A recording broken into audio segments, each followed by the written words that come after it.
You are looking at Julian's pronunciation guide, where we look at how to pronounce better some of the most mispronounced words in the world, like this other curious word. But how do you say what you're looking for today?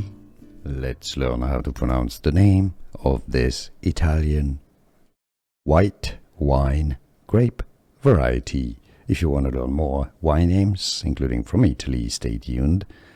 Italian pronunciation, Carricante. Because you have a double R, you need to really roll this R for quite a while. Carricante. Or in English, Carricante.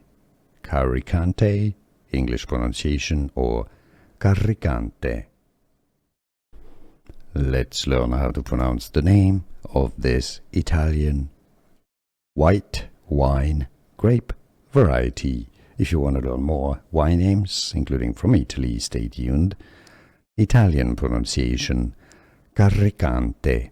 Because you have a double R, you need to really roll this R for quite a while. Carricante. Or in English, Carricante.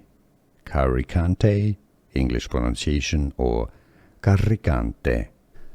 Here are more videos on how to pronounce more confusing words and names too many mispronounced. Like this video if you found it useful. I appreciate your support. I'll see you soon and thanks for watching.